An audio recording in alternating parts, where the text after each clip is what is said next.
Hey everyone, and thanks for joining us on this episode of Underground Video Network's Behind the Counter. This episode we're going to be talking about a certain spider-themed movie that might have slipped under your radar.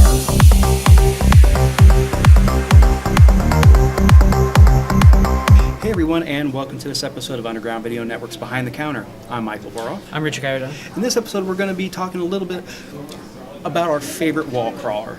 And with all the talk about all the other big movies that are coming out this week, or the previews that we've seen, it feels like one kind of slid under the radar. And it's really good. Yeah, we are of course talking about Spider-Man Into the SpiderVerse. Yeah, I had a chance to see it on Thursday night. Saw it in 3D. Animation is just out there. I mean, it is just crazy. I myself, as of filming this, because it just came out as of filming this last night, I haven't got a chance to see it yet. I do plan on it. I was blown away by the previews I saw. Like you said, the art. I watched a lot of animated movies. I think there's some of the best work out there. That one was visually breathtaking. I hadn't seen anything like this before. Oh, it was good, and it worked in 3D too. And I love 3D. Yeah. So. Because I remember seeing like the one previews where Miles is running through the street, and like not the word bubbles, but like the text bubbles were playing. I was like, I gotta see that in 3D. Yeah, it's really great. No spoilers. Just if you get a chance, you gotta see. If you got kids who love Spider-Man, take them. This has all the Spider-Mans and women. And not only men and women, it's got Spider-Ham.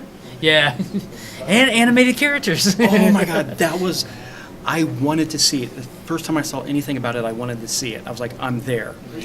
And then I saw Spider-Ham. And I'm like, and he here's really does cartoon now. stuff. I'll let that little slip through. He does do cartoon stuff just like in the comic. Because if you'd have told 9-year-old me, who picked up Marvel comic books, Spider-Ham, The Adventures of Peter Porker, if you would have told me that there was going to be an animated movie of him, I'd been like, you're crazy, man. And like all Marvel movies, stay past the credit. Thank you. So yeah, the thing that we like most about it is I have nieces and I have nephews. I have friends that have kids.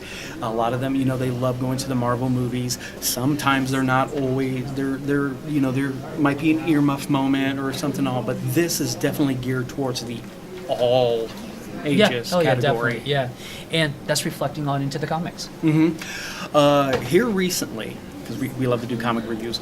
Here, very recently, you can still pick them up at your local comic book store. Two titles that really jumped out to me was Miles Morales Spider-Man #1. If you go and see Spider-Man Into the Spider-Verse and you really like that character, this is his movie. That was his movie. This is his comic. This is his comic. This, parents and fans of all ages, is a great jumping off point to learn and get into the world of Miles Morales, and it is a very family-friendly book.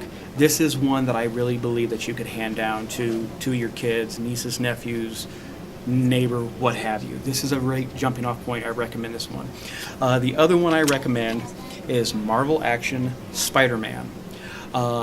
This is, again, a very great jumping off point. Marvel did do very well by doing this, because when they released the movie, I think they did this better than they did with the movies. Oh, yeah.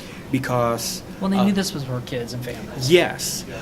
This book right here is a very entertaining read, and it is very family-friendly. I really highly recommend this book. We get to see Peter Parker, Miles Morales, and Gwen Stacy in this book. You don't have to, the great thing about both of these books is not only are they family friendly, they are great jumping off points. You really don't need to know a lot of the back history or backstories or all that other baggage that comes along to be able to pick these up. And these are new.